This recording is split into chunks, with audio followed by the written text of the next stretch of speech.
औज़ुबिल्लाहि मिनश्शैतानिर्रजीम बिस्मिल्लाहिर्रहमानिर्रहीम। अस्सलामु अलैकुम नाज़रीन, मैं हूँ रिज़वान और आप देख रहे हैं लाइफ हीलिंग। नाज़रीन, हरारत हाज़मा जो हमारे खाने को हज़म करने की ज़िम्मेदार है, आज हम उस पर बात कर रहे हैं। अगर इसका इल्म ना हो तो यकीनी तौर पे हम सेहतमंद नहीं रह सकते।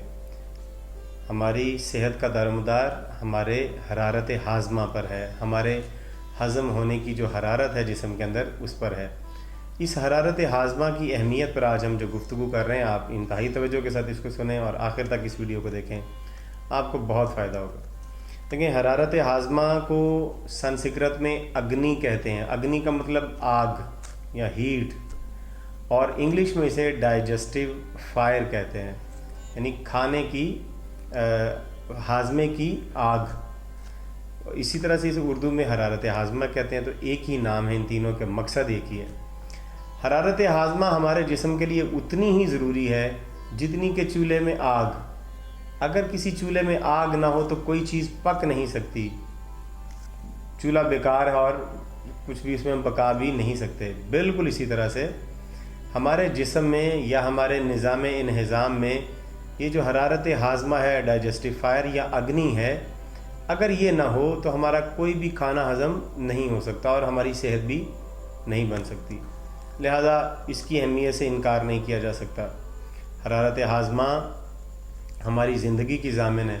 वो लोग जिनकी हरारत हाज़मा तेज़ होती है या सही होती है, वो बहुत सेहतमंद होते हैं, और जो लोग कमज़ोर और बीमार होते हैं, असल में उनका हरारत हाज़मा ही कमज़ोर हुआ होता है, जिसकी वजह से वो बीमार होते हैं।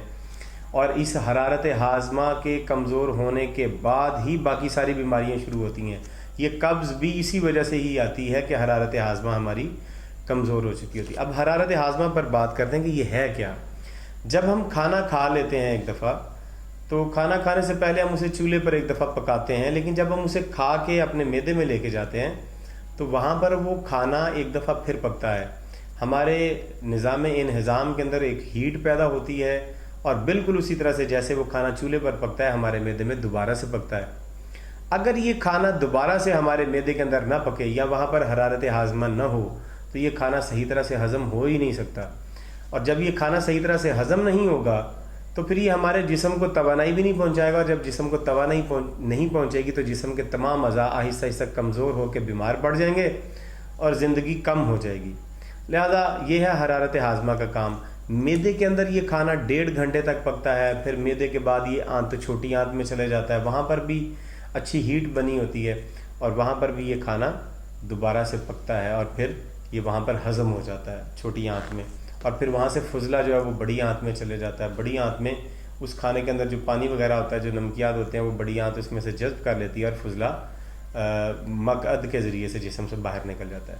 लिहाजा जब हमें आयुर्वेदा में पढ़ाया जाता है, किसी भी जगह पर आयुर्वेद में पढ़ाया जाता है, मैंने भी जब आयुर्वेदा को पढ़ना शुरू किया तो सबसे पहले उन्होंने हमें डाइजेस्टिव फायर यानी अग्नि के बारे में बताया था, हरारत हाज़मा के बारे में बताया था। ये हरारत हाज़मा हमारे कुदरती हुस्न व जमाल की ज़ामिन है। इसी ने हमारे दिल, गुर्दे, जिगर, मैदा, आंतें, हत्ता के बालों को भी सेहतमंद रखना है।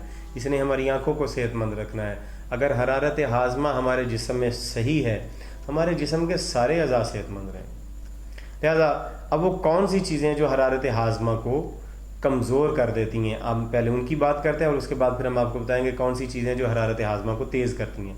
सबसे पहले जो मैं आपको बात बताऊं वो है ज़रूरत से ज़्यादा खाना खाना हरारत हाज़मा को कम करता है।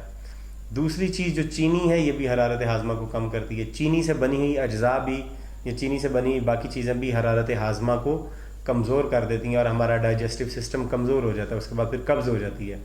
इसके बाद अगली बात है, खाना खाने के फ़ौरन बाद अगर हम पानी पीते हैं तो हरारत हाज़मा ख़त्म हो जाती है। उसकी वजह क्या है कि जब हमने खाना खाया तो उस वक्त मैदे के अंदर और आंतों के अंदर भूख की वजह से अच्छी हरारत पैदा हुई होती है। अब जैसे ही हम खाना खाने से पहले पानी पी लेते हैं तो वो सारी आग और वो हरारत, आग का पानी का काम है आग को ठंडा कर देना, तो वो अंदर जाके सारी आग को ख़त्म कर देता है, जिसकी बाद हम फिर खाना खाते हैं और वो फिर खाना सही तरह से हज़म नहीं होता। अब यही काम अगर खाना खाने के फ़ौरन बाद भी हम पानी पिएँ तो फिर वो जो थोड़ी बहुत आग होती है वो भी ख़त्म हो जाती है और खाना हज़म नहीं होता। वो खाना 5-5, 6-6 घंटे अंदर पड़ा रहता है, उतनी देर में हम अगला खाना खा लेते हैं, तो ये बीमारी होती है। लिहाजा कभी भी खाने से पहले भी पानी ना पिएं और खाने के 1.5 घंटे बाद तक पानी ना पिएं। کھانے سے 40 منٹ پہلے پانی پئیں اور کھانے کے 1.5 گھنٹے کے بعد پانی پینا آپ نے۔ جب آپ تلی بھنی مرچ مسالے دار چیزیں کھاتے ہیں تو اس سے بھی حرارت ہاضمہ کمزور ہوتی ہے۔ جب آپ ٹھنڈا پانی پیتے ہیں، یک ٹھنڈا پانی پیتے ہیں، تو اس سے ہمارا سارا ڈائجسٹو سسٹم کمزور ہوتا ہے۔ خون کی جو نالیاں ڈائجسٹو سسٹم میں آتی ہیں وہ ساری سکڑ جاتی ہیں، وہاں پر خون کا دورانیہ صحیح طرح سے نہیں بنتا۔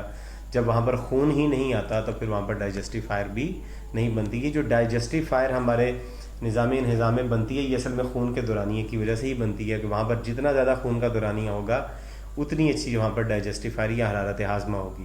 جب ہم ٹھنڈا پانی اور آئس کریم اور اس طرح کی چیزیں کھاتے پیتے رہتے ہیں تو اس سے پھر حرارت ہاضمہ کمزور ہو جاتی ہے۔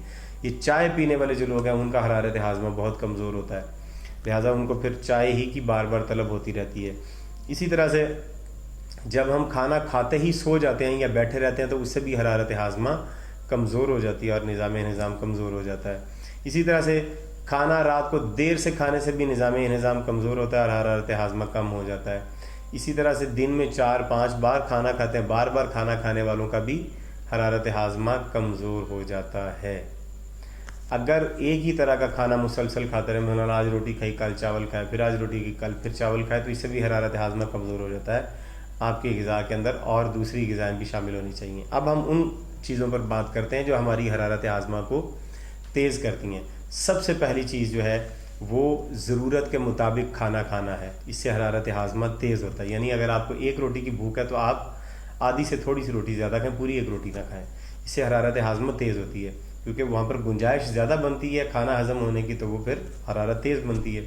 دوسرا یہ کہ کھانے کے بعد آپ تھوڑا سا ٹافی کے برابر گڑ کھائیں، اس سے بھی حرارت ہاضمہ تیز ہوتی ہے۔ ہمیشہ تازہ بنا ہوا کھانا کھائیں، اس سے حرارت ہاضمہ تیز ہوتی ہے۔